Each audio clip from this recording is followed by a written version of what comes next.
नमस्कार।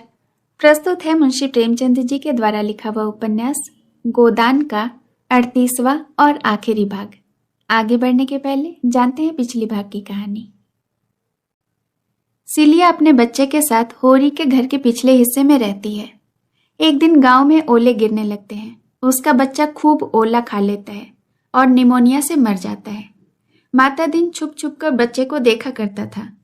अब सिलिया की हालत बच्चे के चले जाने पर बहुत बुरी हो गई, तो माता दिन समाज की परवाह न करके सिलिया के साथ रहने का निश्चय कर लेता है। इधर होरी की दशा दिनों दिन गिरती जाती है। 3 साल का लगान बाकी पड़ा है, बिटिया की शादी करानी है। पंडित दाता दिन ने आकर होरी को सलाह दिया कि पास के गांव के रामसेवक महतो की पत्नी कुछ महीने हुए सिधार गई, उससे रूपा का ब्याह करा दो। रूपा को भी अच्छा घर मिल जाएगा और उसे भी रुपए पैसे मिल जाएंगे ताकि वो लगान चुका सके। राम सेवक की उम्र ज्यादा होने की वजह से धनिया और होरी में सहमति नहीं होती है, पर बाद में जब वो एक दिन राम सेवक से मिलती है तो इस रिश्ते के लिए मान जाती है। शादी पक्की हो जाती है। गोबर को न्योता जाता है। गोबर अपने परिवार के साथ शादी में घर पहुंचता है। अब सुनते हैं आगे की कहानी। गोबर ने घर पहुंचकर उसकी दशा देखी तो ऐसा निराश हुआ कि इसी वक्त यहां से लौट जाए। घर का एक हिस्सा गिरने गिरने को हो गया था। द्वार पर केवल एक बैल बंधा था, वह भी नीमजान। धनिया और होरी दोनों फूले न समाये, लेकिन गोबर का जी उचाट था। अब इस घर के संभलने की क्या आशा है? वह गुलामी करता है लेकिन भरपेट खाता तो है।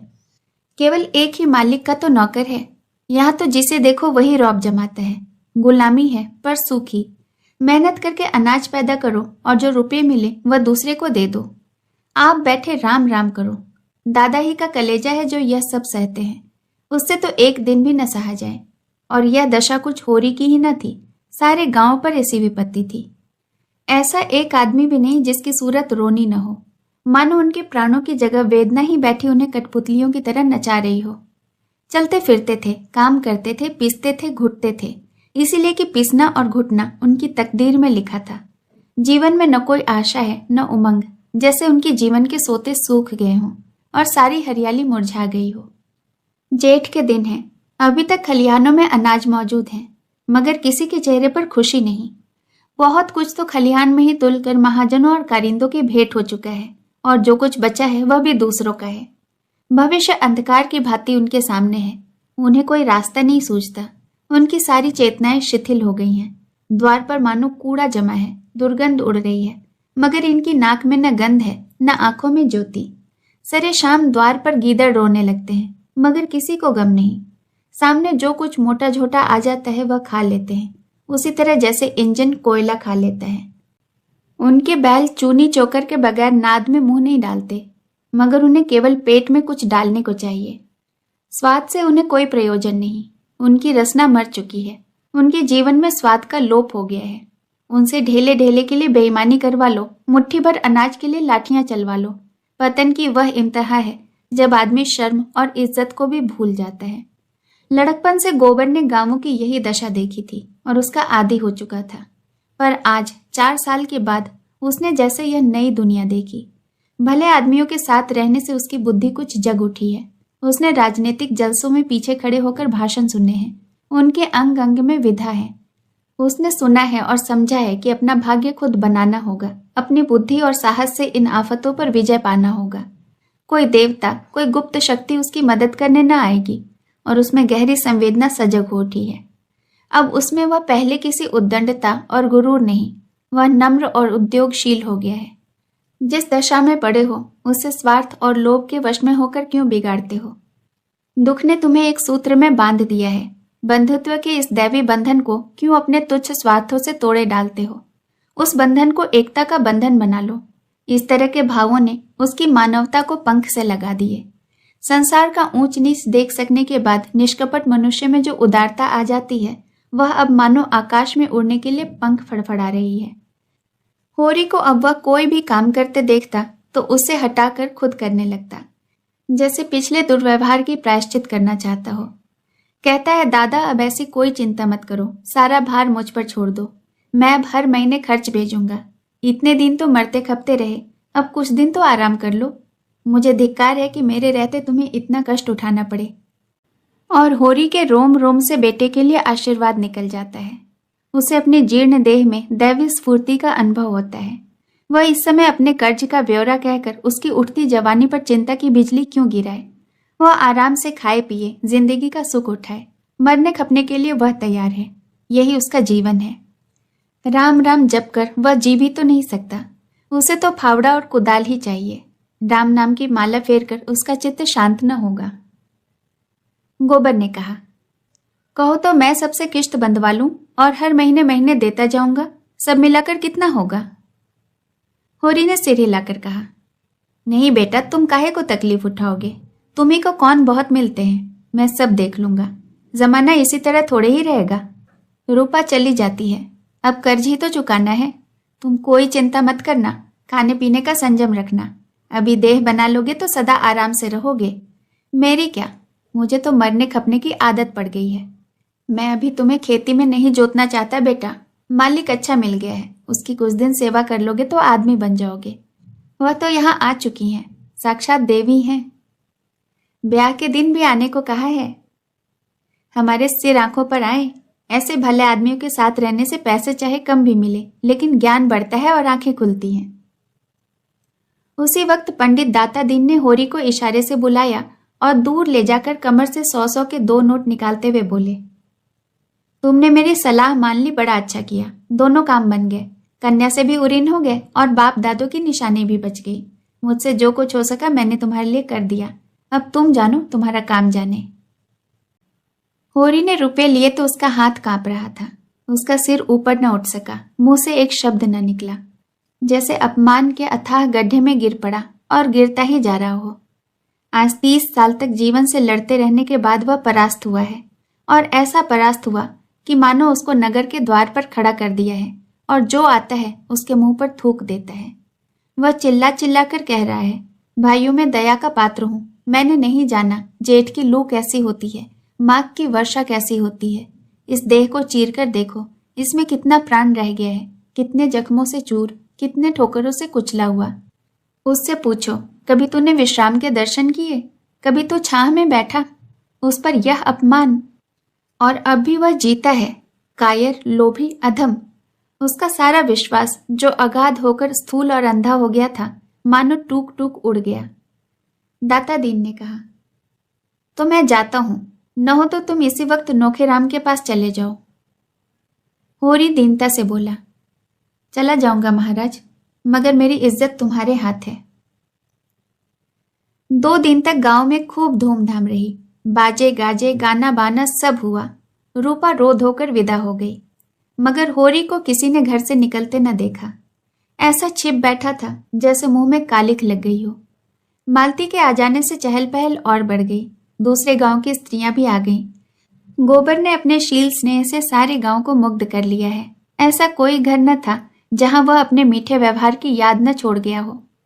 भोला तो उसके पैरों पर गिर पड़े। उनकी स्त्री ने उसको पान खिलाया और रुपये विदाई दी, और उसका लखनऊ का पता भी पूछा। कभी लखनऊ आएगी तो उससे मिलेगी जरूर। अपने रुपये की उससे चर्चा भी न की। तीसरे दिन जब गोबर चलने लगा तो होरी ने धनिया के सामने आंखों में आंसू भरकर वह अपराध स्वीकार किया जो कई दिन से उसकी आत्मा को मथ रहा था, और रोकर बोला, बेटा, मैंने इस जमीन के मोह से पाप की गठरी सिर लाद ली। न जाने भगवान मुझे इसका क्या दंड देंगे। गोबर जरा भी गर्म न हुआ। किसी प्रकार का रोष उसके मुंह पर न था। श्रद्धा भाव से बोला, इसमें अपराध की तो कोई बात नहीं है दादा। हाँ, राम सेवक के रुपए अदा कर देना चाहिए। आखिर तुम क्या कर सकते थे? मैं किसी लायक नहीं, तुम्हारी खेती में उपज नहीं, कर्ज मिल नहीं सकता, 1 महीने के लिए घर में भोजन भी नहीं। ऐसी दशा में तुम और कर ही क्या सकते थे? जायदाद न बचाते तो रहते कहाँ? जब आदमी का कोई बस नहीं चलता तो वो अपने तकदीर पर ही उसे छोड़ देता है। न जाने यह धांधली कब तक चलती रहेगी। जिसे पेट की रोटी मयस्सर नहीं, उसके लिए मर्जाद और इज्जत सब ढोंग है। औरों की तरह तुमने भी दूसरों का गला दबाया होता, उनकी जमा मारी होती, तो तुम भी आज भले आदमी होते। तुमने कभी नीति को नहीं छोड़ा, यह उसी का दंड है। तुम्हारी जगह मैं होता तो या तो जेल में होता या फांसी पर चला गया होता। मुझसे तो यह बर्दाश्त न होता कि मैं कमा कमा कर सबका घर भरूं, और आप अपने बाल बच्चों के साथ मुंह में जाली लगाकर बैठा रहूं। धनिया बहू को उसके साथ भेजने पर राजी न हुई। झुनिया का मन भी अभी यहाँ कुछ दिन रहने को था। तय हुआ कि गोबर अकेला ही जाए। दूसरे दिन प्रातःकाल गोबर सबसे विदा होकर लखनऊ चला। होरी उसे गांव के बाहर तक पहुंचाने आया। गोबर के प्रति उसे इतना प्रेम कभी न हुआ था। जब गोबर ने उसके चरण छुए तो होरी रो पड़ा, मानो फिर उसे पुत्र के दर्शन ही न होंगे। उसकी आत्मा में उल्लास था, गर्व था, संकल्प था। पुन्नू से यह श्रद्धा और स्नेह पाकर वह तेजवान हो गया है, विशाल हो गया है। कई दिन पहले उस पर जो अवसाद सा छा गया था, एक अंधकार सा, जहां वह अपना मार्ग भूला जाता था, वहां अब उत्साह है, प्रकाश है। रूपा अपने ससुराल में खुश थी। जिस दशा में उसका बालपन बीता था, उसमें पैसे सबसे कीमती चीज थे। मन में कितनी साधे थी जो मन में घुट घुट कर रह गई थी, वह अब उन्हें पूरा कर रही थी। और राम सेवक अधेड़ होकर भी जवान हो गया था। रूपा के लिए वह पति था। उसके जवान, अधेड़ या बूढ़े होने से उसकी नारी भावना में कोई अंतर न आ सकता था। उसकी यह भावना पति के रंग, रूप या उम्र पर आश्रित न थी। उसकी बुनियाद इससे बहुत गहरी थी, श्वेत परंपराओं की तह में, जो केवल किसी भूकंप से ही हिल सकती थी। उसका यौवन अपने में ही मस्त था। वह अपने ही लिए अपना बनाव श्रृंगार करती थी और आप ही खुश होती थी। राम सेवक के लिए उसका दूसरा रूप था।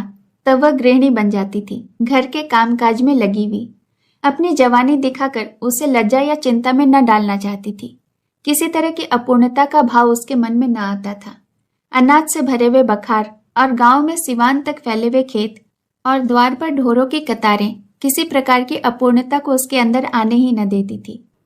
उसकी सबसे बड़ी अभिलाषा थी अपने घर वालों की खुशी देखना, उनकी गरीबी कैसे दूर कर दे। उस गाय की याद अभी तक उसके दिल में हरी थी, जो मेहमान की तरह आई थी और सबको रोता छोड़कर चली गई थी।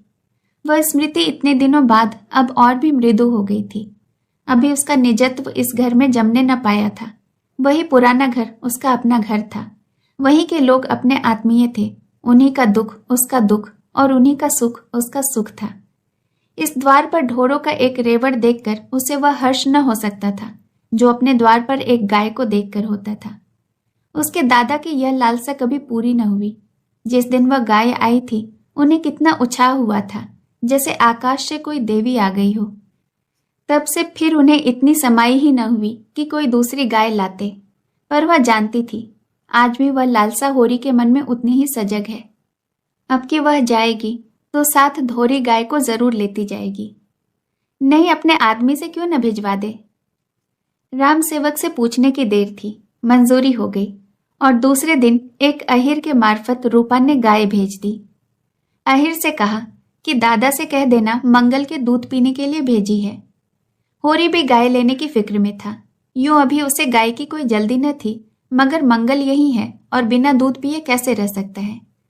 रुपये मिलते ही वह सबसे पहले गाय लेगा। मंगल अब उसका केवल पोता ही नहीं, केवल गोबर का बेटा नहीं, मालती देवी का खिलौना भी है। उसका लालन पालन उसी तरह होना चाहिए। मगर रुपए आए कहां से? संयोग से उसी दिन एक ठेकेदार ने सड़क के लिए गांव के ऊसर में कंकड़ की खुदाई शुरू की। होरी ने सुना तो चटपट वहां जा पहुंचा और 8 आने रोज पर खुदाई करने लगा। अगर यह काम 2 महीने भी टिक गया तो गाय भर को रुपये मिल जाएंगे। दिन भर लू और धूप में काम करने के बाद वह घर आता तो बिल्कुल मरा हुआ, पर अवसाद का नाम नहीं। उसी उत्साह से दूसरे दिन काम करने जाता। रात को भी खाना खाकर डिब्बी के सामने बैठ जाता और सूतली काटता। कहीं रात के 12-1 बजे सोने जाता। धनिया भी पगला गई थी। उसे इतनी मेहनत करने से रोकने के बदले खुद उसके साथ बैठी बैठी सूतली काटती। गाय तो लेनी ही है, राम सेवक के रुपए भी तो अदा करने हैं। गोबर कह गया है, उसे बड़ी चिंता है। रात के 12 बज गए थे। दोनों बैठे सूतली काट रहे थे। धनिया ने कहा, तुम्हें नींद आती हो तो जाके सो रहो, भोरे फिर काम भी तो करना है। होरी ने आसमान की ओर देखकर कहा, चला जाऊंगा, अभी तो 10 ही बज रहे हैं, तू जाकर सो रह। मैं तो दोपहर को छन भर पौड़ रहती हूँ। मैं भी चबेना करके पेड़ के नीचे लेट लेता हूँ। बड़ी लू लगती होगी। लू क्या लगेगी, अच्छी छां है। मैं डरती हूँ कहीं तुम बीमार न पड़ जाओ। चल, बीमार तो वो पड़ते हैं जिन्हें बीमार पड़ने की फुर्सत होती है। यहाँ तो यह धुन है कि अब की गोबर आए तो राम सेवक के आधे रुपए जमा रहें। कुछ वह भी लाएगा। बस इस साल इस ऋण से गला छूट जाए ना तो अपनी जिंदगी दूसरी होगी। गोबर की अब की बड़ी याद आती है। कितना सुशील हो गया है ना। चलते बेर पैरों पर गिर पड़ा। मंगल वहां से आया तो कितना तैयार था ना। यहाँ आकर दुबला हो गया है। वहां दूध मक्खन क्या नहीं पीता था। यहाँ तो रोटियां ही मिल जाए वही बहुत है। ठेकेदार से रुपए मिले और गाय लाया। गाय तो कभी की आ गई होती, लेकिन तुम जब कहना मानो तब ना। अपनी खेती तो संभाले न संभलती थी, पुनिया का भार भी अपने सिर ले लिया। क्या करता, अपना भी तो कुछ धर्म है। हीरा ने नालायकी की तो उसके बाल बच्चों को संभालने वाला कोई तो चाहिए था। कौन था उनका मेरे सिवा, बता। मैं ना मदद करता तो आज उनकी क्या गति होती, सोच। इतना सब करने पर भी मगरू ने उस पर नालिश कर ही दी। रुपए गाड़ कर रखेगी तो नालिश ना होगी। क्या बकती है, खेती से पेट चल जाए यही बहुत है, गाड़ कर कोई क्या रखेगा। हीरा तो जैसे संसार से ही चला गया। मेरा तो मन कहता है कि वो आएगा, कभी न कभी जरूर आएगा। दोनों सोए। होरी अंधेरे मुंह उठकर देखता है कि हीरा सामने खड़ा है, बाल बढ़े हुए, कपड़े तार तार, मुंह सूखा हुआ, देह में रक्त और मांस का नाम नहीं, जैसे कद और भी छोटा हो गया है। दौड़कर होरी के कदमों पर गिर पड़ा। होरी ने उसे छाती से लगाकर कहा, तुम तो बिल्कुल घुल गए हीरा, कब आए? आज तुम्हारी याद बार बार आ रही थी, बीमार हो क्या? आज उसकी आंखों में वह हीरा न था जिसने उसकी जिंदगी तल्ख कर दी थी, बल्कि वह हीरा था जो बे माँ बाप का छोटा सा बालक था। बीच के ये 25-30 साल जैसे मिट गए, उनका कोई चिन्ह ही नहीं। हीरा ने कुछ जवाब न दिया, खड़ा रो रहा था। होरी ने उसका हाथ पकड़कर गदगद कंठ से कहा, क्यों रोते हो भैया? आदमी से भूल चूल होती ही रहती है। कहाँ रहा इतने दिन? हीरा कातर स्वर में बोला, कहाँ बताऊं दादा, बस यही समझ लो कि तुम्हारे दर्शन बदे थे, बच गया। हत्या सिर पर सवार थी। ऐसा लगता था कि वह गऊ मेरे सामने खड़ी है, हर दम सोते जागते, कभी आंखों से ओझल न होती। मैं पागल हो गया था और 5 साल पागल खाने में रहा। आज वहां से निकले 6 महीने हो गए। मांगता खाता फिरता रहा, यहाँ आने की हिम्मत न पड़ती थी। संसार को कौन सा मुंह दिखाऊंगा। आखिर जी न माना, कलेजा मजबूत करके चला आया। तुमने बाल बच्चों को। होरी ने बात बीच में ही काटते हुए बोला, तुम नाहक भागे। अरे दरोगा को 10 मांच देकर मामला रफा दफा कर दिया होता और क्या होता। तुमसे जीते जी उरीन न होऊंगा दादा। मैं कोई गैर थोड़ी हूं भैया। होरी प्रसन्न था। जीवन के सारे संकट, सारी निराशाएं मानो उसके चरणों पर लौट रही थी। कौन कहता है जीवन संग्राम में वह हारा है? यह उल्लास, यह गर्व, यह पुलक क्या हार के लक्षण है? इन्हीं हारों में उसकी विजय है। उसके टूटे फूटे अस्त्र उसकी विजय पताकाएं हैं। उसकी छाती फूल उठी है, मुख पर तेज आ गया है। हीरा की कृतज्ञता में उसके जीवन की सारी सफलता मूर्तिमान हो गई है। उसके बखार में 100-200 मन अनाज भरा होता, उसकी हांडी में 1000-500 गड़े होते, पर उससे यह स्वर्ग का सुख मिल सकता था? हीरा ने उसे सिर से पांव तक देखकर कहा, तुम भी तो बहुत दुबले हो गए हो दादा। होरी ने हंसकर कहा, तो क्या यह मेरे मोटे होने के दिन है? मोटे तो वो होते हैं जिन्हें न ऋण की सोच होती है न इज्जत की। इस जमाने में मोटा होना बेहयाई है। 100 को दुबला करके तब एक मोटा होता है। ऐसे मोटेपन में क्या सुख? सुख तो जब है कि सभी मोटे हों। शोभा से भेंट हुई? उससे तो रात में ही भेंट हो गई थी। तुमने तो अपनों को भी पाला, जो तुमसे बैर करते थे उनको भी पाला और अपना मर्जाद बनाए बैठे हो। उसने तो खेत बाड़ी सब बेच डाली और अब भगवान ही जाने कैसे निभा करता है। आज होरी खुदाई करने चला तो देह भारी थी। रात की थकान दूर न होने पाई थी, पर उसके कदम तेज थे और चाल में निर्द्वंदता की अकड़ थी। आज 10 बजे से ही लू चलने लगी और दोपहर होते होते आग बरस रही थी। होरी कंकड़ के झव्वे उठा उठाकर खदान से सड़क पर लाता था और गाड़ी पर लादता था। जब दोपहर की छुट्टी हुई तो वह बेदम सा हो गया। ऐसी थकान उसे कभी न हुई थी। उसके पांव तक न उठते थे, देह भीतर से झुलसी जा रही थी। उसने न स्नान किया न चबेना। उसी थकन में अपना अंगोछा बिछाकर एक पेड़ के नीचे सो रहा, मगर प्यास के मारे कंठ सूखा जाता था। खाली पेट पानी पीना ठीक नहीं। उसने प्यास को रोकने की चेष्टा की, लेकिन प्रतिक्षण भीतर की दाह बढ़ती जाती थी। रहा न गया। एक मजदूर ने बाल्टी भर रखी थी और चबेना कर रहा था। होरी ने उठकर एक लोटा पानी खींचकर पिया और फिर आकर लेट रहा, मगर आधे घंटे में उसे कै हो गई और चेहरे पर मुर्दनी सी छा गई। उस मजदूर ने कहा, कैसा जी है होरी भैया? होरी के सिर में चक्कर आ रहा था। बोला, कुछ नहीं, अच्छा हूं। यह कहते कहते उसे फिर कै हुई और हाथ पांव ठंडे होने लगे। यह सिर में चक्कर क्यों आ रहा है? आंखों के सामने जैसे अंधेरा छाया जाता है। उसकी आंखें बंद हो गई और जीवन की सारी स्मृतियां सजीव हो होकर हृदय पट पर आने लगी, लेकिन बेक्रम, आगे की पीछे, पीछे की आगे, स्वप्न चित्रों की भांति बेमेल, विकृत और असंबंध। वह सुखद बालपन आया जब वह गुल्लियां खेला करता था और माँ की गोद में सोता था। फिर देखा जैसे गोबर आया और उसके पैरों पर गिर रहा है। फिर दृश्य बदला। धनिया दुल्हन बनी हुई लाल चुनरी पहने उसको भोजन करा रही थी। फिर एक गाय का चित्र सामने आया, बिल्कुल कामधेनु सी। उसने उसका दूध दुहा और मंगल को पिला ही रहा था कि गाय एक देवी बन गई। और उसी मजदूर ने फिर पुकारा, दोपहर ढल गई है होरी, चलो झव्वा उठाओ। होरी कुछ न बोला। उसके प्राण तो न जाने किस किस लोक में उड़ रहे थे। उसकी देह जल रही थी, हाथ पांव ठंडे हो रहे थे, लू लग गई थी। उसके घर आदमी दौड़ाया गया। 1 घंटे में धनिया दौड़ी आ पहुंची। शोभा और हीरा पीछे पीछे खटोले और डोली बनाकर ला रहे थे। धनिया ने होरी की देह छुई तो उसका कलेजा सन्न हो गया, मुंह कांतिहीन हो गया। कांपती हुई आवाज से बोली, कैसा जी है तुम्हारा? होरी ने अस्थिर आंखों से देखा और बोला, तुम आ गए गोबर। मैंने मंगल के लिए गाय ली है, देखो वो खड़ी है। धनिया ने मौत की सूरत देखी थी, उसे पहचानती थी। उसे दबे पांव आते भी देखा था, आंधी की तरह भी देखा था। उसके सामने सास मरी, ससुर मरा, अपने 2 बालक मरे, गांव के 50 आदमी मरे। प्राण में एक धक्का सा लगा। वह आधार जिस पर जीवन टिका हुआ था जैसे खिसका जा रहा था। लेकिन नहीं, यह धैर्य का समय है। उसकी शंका निर्मूल है। लू लग गई है, उसी से अचेत हो गए हैं। उमड़ते हुए आंसुओं को रोक कर बोली, मेरी ओर देखो, मैं हूं, क्या मुझे नहीं पहचानते? होरी की चेतना लौटी। मृत्यु समीप आ गई थी, आग दहकने वाली थी, धुआं शांत हो गया था। धनिया को दीन आंखों से देखा। दोनों कोनों से आंसू की 2 बूंदें लुढ़क पड़ी।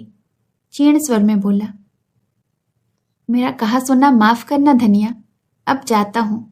गाय की लालसा मन में ही रह गई। अब तो यहाँ के रुपये क्रियाकर्म में लग जाएंगे। रो मत धनिया, अब कब तक जिलाएगी? सब दुर्दशा तो हो गई, अब मरने दे। और उसकी आंखें फिर बंद हो गईं। उसी वक्त हीरा और शोभा डोली लेकर आ पहुंचे। होरी को उठाकर डोली में लिटाया और गांव की ओर ले चले।